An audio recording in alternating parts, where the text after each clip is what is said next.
Welcome to the Caribbean Cricket Podcast, your one-stop shop for all things West Indies cricket. By the fans, for the fans.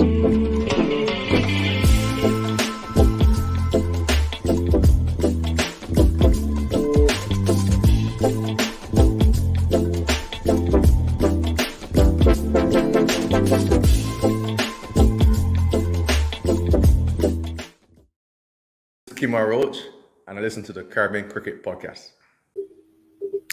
Indeed you are, people. Welcome back to another Caribbean Cricket Podcast edition. My name is Machel St. Patrick Hewitt, one half of the Caribbean Cricket Podcast.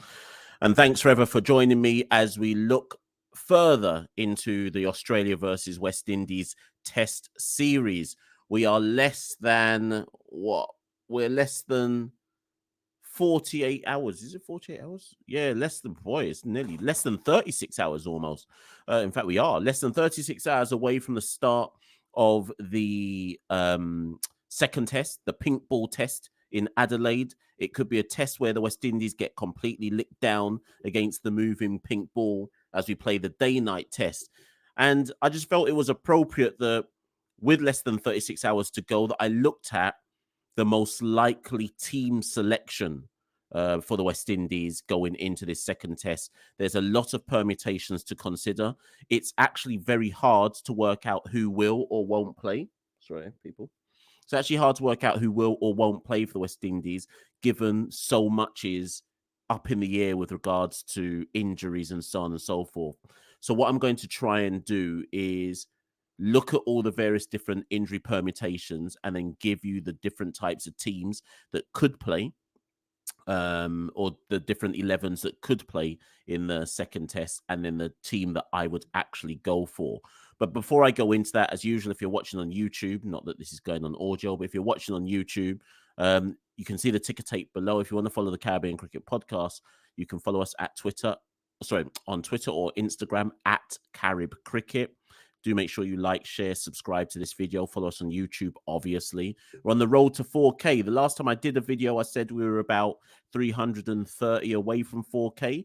Well, since that video, we're now on 3,769 subscribers. So quite a lot of you have come on. That maybe those are people who've come here having seen us on the Grade Cricketer. If you have not seen that or heard about that, myself and Santoki did a collaboration with the Grade Cricketer in Australia. Go to their YouTube channel, or obviously follow them. If you listen to audio podcasts, Spotify, Apple, etc., you'll find their latest episode is with us from about minute 33 onwards. We had a really good 20-25 minute talk about West Indies cricket and so on and so forth. So if you're somebody who's since subscribed or followed us off the back of that episode with the Grade Cricketer, thank you very much. So we are 230 subscribers away from 4K. Hit that subscribe button, people, particularly if you're new, obviously. Hit that subscribe button, hit that bell notification, all of that jazz. If you'd like to support the Caribbean Cricket Podcast, of course, you can also do so by going to www.patreon.com/Carib Cricket. Become a patron for as little as $2, 2 rupees, 2 yen, 2 British pounds, whatever it may be. Every little helps to help us try and make this operation more professional and continue on our road and journey to being the #1 media outlet covering West Indies cricket, men, women, boys, girls, etc. And on that note, at the time of recording, West Indies women are in a bit of a 2-8 here. In the second ODI, England women were bowled out for 260. Hayley Matthews leading the way with 3 wickets. I think it was 3 for 50 Hayley took, and Affy Fletcher took 2 for 41. However, in reply, in the second over, West Indies women are 4 for 2. Hayley has gone already for 1 run, and Casey Knight has gone for a duck. So I suspect West Indies are going to lose that match and probably lose it quite heavily. But we've got some upcoming episodes on West Indies women's cricket in the near future, so stay locked in for those as well, people. Anyways, as I said at the top of the show, let's get into it. Who should play in the second test against Australia? Well, let me start straight at the top. If everybody is fit, hear me out, people. If everyone is fit, play the exact same 11. There, I said it. There. So there's the actual main takeaway. I've got that out within the first 5 minutes of this particular show. If everyone is fit, I would advocate playing the exact same 11 in the second test. And for those who don't know what that 11 is, so that would be Craig Brathwaite, Tage Naran-Chanderport, Nkrumah Bonner, if he passes his concussion testing, Jermaine Blackwood, Carl Mayers, Jason Holder, Josh Da Silva, Roston Chase, Alzari Joseph, Kimar Roach, and Jaden Seals. If everyone is fit, I'm going in with the same side. However, it is very unlikely that everyone is fit. Very unlikely. So what I've done is I've come up with different permutations based on the kind of key talking points.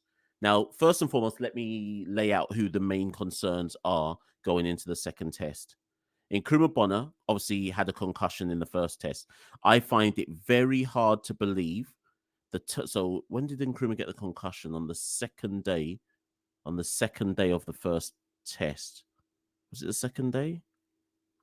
No, because we survived without a loss of wicket on the second day. So maybe it was on the third day. Maybe it was on the third day of the first test. I think Bonner got his concussion, right? So what's that? So that's 2. That is only like a 6-day turnaround from when Bonner got the concussion to the second test starting. I would have to say that with the utmost of caution in mind and safety, even if he passes tests, you don't play him. That's my personal belief. I'm not saying that that's what I think West Indies will do. I'm just saying that my personal belief is a 6-day turnaround from the first day he got the concussion to the second test starting. I personally do not believe that is enough to justify saying anything like, "Oh yeah, but he passed the concussion protocols. He's all right. He can play." So having said play the same team, I don't expect Nkrumah Bonner to play. I wouldn't advise it. If Nkrumah Bonner does not play, the next question we have to ask ourselves then is, who bats at number 3? Now, Shamar Brooks, if you'll see me look down, it's because I've written all these notes down to all my key talking points on my sides. Shamar Brooks debuted. So Shamar Brooks was the concussion substitute for Nkrumah Bonner during that first test. He made 33 and I think it was 11, right? That was Shamar Brooks' 12th. No, sorry, that was Shamar Brooks' 12th test match. He's played 22 innings. Shamar Brooks currently averages in test match cricket 25, right?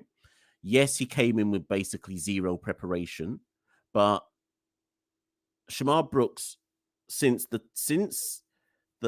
sorry people, I'm getting my notes all right here.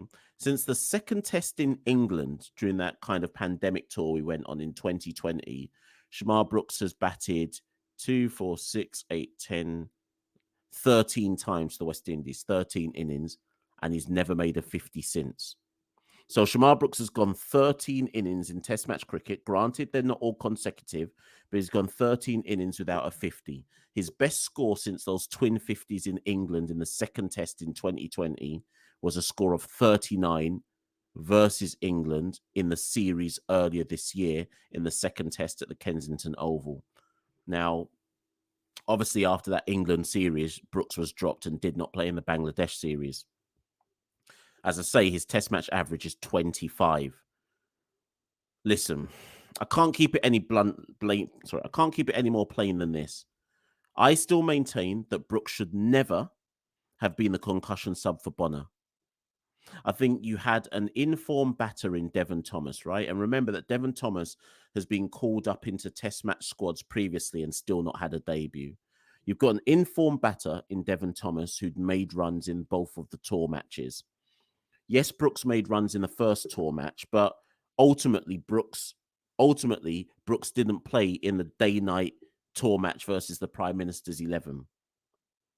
So Thomas got, I think, a 70-odd and a 50-odd, right? Brooks got a 50-odd in that first warm-up game. I still would like some clarification and justification and explanation as to why Brooks was the concussion sub for Bonner. I can only assume it was because Brooks has international experience and in Test cricket, and Devon Thomas doesn't. Either way, whatever the reasoning was, I have Devon Thomas in my side for the second test. Assuming that Bonner does not pass concussion protocols, I have Devon Thomas in my side for the second test. I, however, would not advocate Devon Thomas batting at 3. And maybe that's why Brooks was also the concussion sub, because it was easier to play Brooks at 3 than it was Devon Thomas. If Devon Thomas is the concussion sub replacement, which is what I'm so if Devon Thomas replaces Nkrumah Bonner for the second test, which is what I'm advocating, I do not have Thomas at 3. I would move Jerome. I would move Jermaine Blackwood up to 3, and I would slot Devon Thomas in at 4. That's me personally. If Thomas gets in the side, you have to change the batting order. Under no circumstances should Devon Thomas be coming in at 3 for the West Indies. I'm just going to double check, however, as I'm doing this. I should have had this prep beforehand, people. So my apologies for being a bit tardy here, but I want to make sure that all the stats and the facts that I come with are actually based on sensible information. So in the 4-day championship earlier this year, Devon Thomas batted at number 4 for the Leeward Islands. Okay, so the reason why I think I'm making that point is I guess I'm trying to say that Thomas can bat in the top of the order, but if he's making his Test match debut, I wouldn't have him come at first drop for West Indies. I think Jermaine Blackwood as vice captain and as someone who is used to batting number 3 for Jamaica should take the responsibility of batting 3, and Thomas would have to come at number 4. That's my personal feelings on the matter. Moving down the order, Kyle Mayers at number 5. There has been a bit of a groundswell opinion that I've picked up on both amongst fans and in elements of the media, cricket media back home, that would argue that Kyle Mayers should be dropped. Now, we know that Kyle Mayers has a shoulder injury, which means he probably, if he is selected, will not bowl in the second test. That is a huge blow. If Kyle Mayers was able to bowl in the second test, he is a 100% certainty to play, because it's a pink ball, it's under lights. He's the best swing bowler in the side. He is the bowler most likely to get some level of prodigious movement off the surface if the ball swings as I would expect it to do so in Adelaide. Him not being able to bowl is a huge problem. Take that back. It's not a huge problem. It brings a disadvantage because we have enough bowlers. Kyle Mayers shouldn't have to bowl when we have 5 other bowlers, but his ability to swing it means that his absence from bowling is a huge problem. So then the question mark has to be, does Kyle Mayers deserve to play if he can only play as a batter?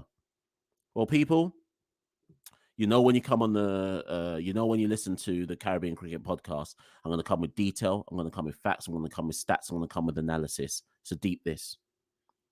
In Kyle Mayers' last 20 innings in Test match cricket, this is going all the way back to the 55 he hit in Sri Lanka in the second test in Sri Lanka. So in Sri Lanka, he had a good test series, right? He got 45, 52 in the first test, 49, 55 in the second test. Now listen to this. And obviously his first test match series was Bangladesh, where he made the 210 not out. So in his first 2 test match series, having debuted for West Indies, Mayers made a 210 not out in his first ever test match, Bangladesh away. Then in Sri Lanka at home last year, he made 45, 52, 49, 55. Well, hear this now, people.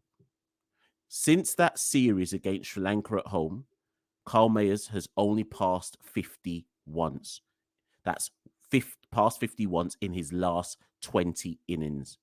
That includes the South Africa series at home, the Pakistan series at home, the Sri Lanka series away, the 3rd test match against England at home, the 2 test matches at home versus Bangladesh, and obviously the last test match against Australia.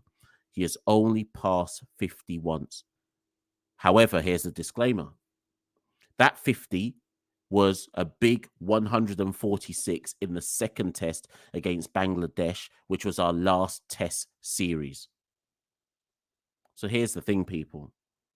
Even though Kyle Mayers has only passed 50 once in his last 20 test match innings, and arguably I have to be consistent, When people like Ruston Chase and Shea Holt were persistently failing with the bat, I was saying, man has to hold a drop, man has to hold a drop, man has to hold a drop. So I'll be consistent. Kyle Mayer's only passing 50 once in his last 20 test match innings is not good enough. Man has to hold a drop. However, that last score of 50 and above was 146 at home versus Bangladesh in our last test match series. So hear me out. Kyle Mayers isn't above a drop. But if your last test match series, you scored a century and a big one at that, 146, I think you're allowed another test match in Australia. So for me personally, I think Kyle Mayers keeps his place irrespective of if he can't bowl. Because I believe he has the credit in the bank from scoring 146 at home versus Bangladesh to justify getting the second test in Australia. But I do understand those who say, nah, he's 1 century in 20 test match innings, or one, not even 1 century, just 150 plus score in his last 20 innings is not good enough. And I think where Kyle hasn't helped himself, he was good with the ball in the first innings against Australia, so we know what he can do with the ball. But where Kyle hasn't helped himself is his 2 dismissals in that first test match against Australia, no foot movement. He looked like a walking wicket. He never looked like he was truly comfortable at Perth or in Perth. That said, I still play Mayers in my side. For those who don't want Mayers in your side, then what you're effectively saying is that Brooks then would replace Bonner, Thomas replaces Mayers. So then what you would then have is Brooks bats 3, Jermaine Blackwood bats 4, and Devon Thomas bats 5. But I'm just saying that for me personally, I'm only making the one change in the top order. Devon Thomas comes in for Nkrumah Bonner. Jermaine Blackwood moves up to number 3. Thomas bats 4. Mayers bats 5. That's me personally. That's what I'm doing. And I'm not saying that that's going to bring success, by the way. I'm just saying that's what I would do.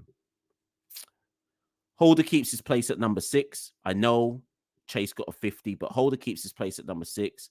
De Silva keeps his place at number 7. Chase keeps his place at number 8. And the reason why I keep Chase at number 8 is because let's not get this twisted. Getting 55 in Perth or not, let us remember that Chase was selected on this tour to be the specialist spinner. That's what I'm judging him on. I'm not suddenly moving him back into the top 6 just because he got a 50. You were picked to be the specialist spinner. You see in Adelaide, Nathan Lyon takes wickets in Adelaide. So Ruston Chase, I need to see you take some wickets in Adelaide. Okay. I looked at Nathan Lyon's record in Adelaide. Man takes wickets. Now, obviously, Nathan Lyon is a supreme spin bowler compared to Ruston Chase, but I still need to see Ruston Chase take some wickets if Nathan Lyon is going to take some wickets. I think we saw the folly of taking a pseudo frontline spinner in Ruston Chase in the first test. Nathan Lyon took 6 wickets to bowl us out for 3-3-3, right, in Perth. Across the 2 innings, Ruston Chase got 1 wicket. I think Desmond Haynes has a lot to answer for when we go back to the Caribbean as to what was the justification. He needs to really break down what the justification for picking Ruston Chase was. That said, though, we still have another test match to go. I'm still willing to see if Ruston Chase can do some bits in this test match in Adelaide. I just am trying to bringing up Nathan Lyon because I'm talking to you a lot about his performances. Bear with me, please. Talking to you a lot about his performances. Well, let me make sure that I actually have some key stats. Right, so here we go. Adelaide Oval, Nathan Lyon. I'm looking at right here. Listen to me now, people. This is some of Nathan Lyon's performances at the Adelaide Oval. 2014, 7 for 152. I think this is innings wise. 2014. Against India in 2018, 6 for 122. Against Pakistan in 2019, 5 for 69. This is Nathan Lyon, people. So 3 of his top 20 best performances with the ball have come at the Adelaide Oval. People, I'm going to need to see Roston Chase show up with the ball. We basically, what I'm saying to you people is we know Nathan Lyon's going to show up with the ball because Adelaide is a happy hunting ground for him. Roston, you're staying at number 8 because you were selected on tour to be a specialist spinner. I beg you, take some wickets. I beg you, because that's what you were picked for. Joseph keeps his place at 9. And then here's the key. Kemar Roach has a hamstring injury, went for a scan, left the field, I think, in Australia's second innings, went for a scan. I don't think Kemar Roach is going to play. I think Anderson Phillip is likely to play instead of Kemar Roach. I'm not sure there's been enough turnaround time for Kemar Roach to be 100% fit. If he is not, then Anderson Phillip comes in for him. People have to remember that Anderson Phillip has only played 1 test match. That was against Bangladesh in our last test match. He did all right. I think he took something like 2 for 69 or something like that. He was fine, though. Like we've been seeing Anderson Phillip on the domestic circuit in both white ball and red ball. We know he can do bits, right? So Anderson Phillip will replace Kemar Roach. I think it will be a massive it will be a massive learning curve for Anderson Phillip, and it significantly weakens our bowling attack by bringing in what effectively is a debutant in Australian conditions. But it is what it is. That's why he went to Australia. He is the backup seamer. The question mark is Jayden Seales' left knee. Jayden Seales is carrying an injury, and it probably goes some way to explaining why he was the most expensive of our seamers in that first test. He did not look. I don't feel that Jayden Seales was 100% match fit. I'm not sure he was at prime. I'm not sure he was at prime sharpness. They've alluded to it as much in saying that the Australian pitches are quite hard and this has taken its toll on Jayden's knee. Here's my thing. If we know going into that test match that Jayden Seales is not 100%, he shouldn't play. That's there. I'll say it again. If we know he's not 100% fit, he should not play. And and as ridiculous as this is going to sound, people, I know Marquino Mindley only landed in Australia on Tuesday. So yesterday, today, whatever, I can't remember out. Yesterday, because Australia's ahead of us, right? So at the time that I'm recording, it would have been yesterday, Australian time. So Marquino Mindley has only just arrived in Australia. No warm-up games, no acclimatization. He only played 1 match in the Super 50 for the Jamaica Scorpions. He might have to debut. As ridiculous as it sounds, Marquino Mindley might actually have to debut in the second test. Now, if that is, and by debut, I mean it would literally be his test match debut. Now, people, if that happens and Kemar and Jayden aren't fit, it means we will go into the second test match against Australia with the following bowling attack. Alzari Joseph, Anderson Phillip, Marquino Mindley, Jason Holder, Roston Chase. Fam, Australia 600 runs pending. Fam. And I'll be honest, we can't go into the second test with that as our bowling lineup. But injuries might dictate that that's what we have to do. And if that's what we have to do, then it is what it is. What other options do we have? It is what it is. But based on the fact that under no circumstances would Phil Simmons really want West Indies to go into a second test match, looking to compete with effectively what works out as 2 debutants who have never ever been to Australia before, Anderson Phillip and Marquino Mindley. So this is what I think will happen. I think one of Roach or Seales will play. I don't think they'll be 100% fit, but I think one of those 2 will play. And I think we should expect to see Anderson Phillip play in the second test. So I couldn't tell you now which one of Roach or Seales isn't going to make the side, but I suspect that one of them at least won't play. And we will have Anderson Phillip get his second test match cap against Australia in alien conditions, where he's going to have to try and find the right bowling where he's going to have to try and somehow find the right lengths to bowl when our main bowling attack couldn't find the right lengths to bowl in Perth. Bear in mind as well that Anderson Phillip did not play in the second warm-up game. So he's going to be coming into this not properly cooked as well, because he wouldn't have played in the warm-up game either. Just for those who don't know, so Anderson Phillip played in the test match against the second test against Bangladesh in June. What did I say? I said he took 2 for 69. I think I'm wrong.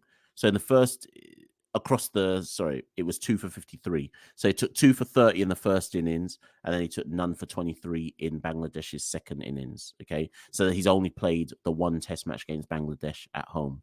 But like I say, it is what it is. If he has to play, he has to play. So let me go full circle then, people. The team that I said should play is no changes. So if everyone is fit in some shape or form, I think there should be no changes and we should just play the same side. However, taking the injuries into consideration, and I'm now assuming that certain players aren't going to be playing, this is the team. So all those people who write all your articles, ESPN, Cricinfo, Crick Buzz, all these media men who follow Caribbean Cricket Podcasts and then steal what we say and write it up as your own. Here's your thing now. All those people who put, what's the probable team for West Indies? Here's Caribbean Cricket Podcast telling you what the probable team is.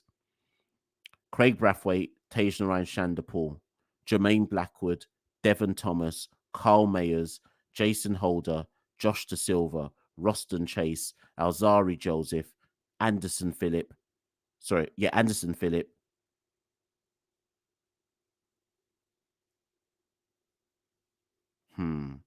again. Craig Brathwaite, Tagenarine Chanderpaul, Jermaine Blackwood, Devon Thomas, Carl Mayers, Jason Holder, Josh De Silva, Roston Chase, Alzari Joseph, Kemar Roach, Anderson Phillip. I am making the assumption that Jaden Seals will not be past fit for the second test. I am also making the assumption that Nkrumah Bonner will not be past fit for the second test. I'm just going to disclaimer now and say I have picked a team where Devon Thomas comes in because that's what I want. I suspect West Indies will be too cautious and pick Shamar Brooks instead, but I'm picking Devon Thomas because that's what I want. And it's a lottery between Roach and Seals. It could be Roach that is out and Seals that is in, but the change is still the same. Anderson Phillip will play in that second test match. I just can't say for certain who out of Roach or Seals won't play. I hope it's Roach that is fit, and I would rest Jaden Seals and not exacerbate the knee problem that we all know he has already got. He's a young boy. He's only 21. There is no need to overwork the youth when we know he's already got an issue that he has to deal with. So that's it, people. As ever, get in the comments below. I'm sure this video will cause plenty of discussion and consternation. People disagree. Some people will agree. But as ever, get in the comments below. I'll reply. At the least, I'll like the comment. At the most, I'll definitely reply to it and say, what are you talking about, though? You know how we do. But people, that's been another video for the Caribbean Cricket Podcast. Like the ticker tape says below, follow us on Twitter and Instagram at Carib Cricket. Subscribe to the YouTube channel. Become a patron if you have £2, $2, whatever it is to spare. But more importantly of all, keep locked in for more Caribbean Cricket Podcast content. And I'll see you on the other side. We rule the cricket world. Now the rule seems coming. Welcome to the Caribbean Cricket Podcast, your one-stop shop for all things West Indies cricket. By the fans, for the fans.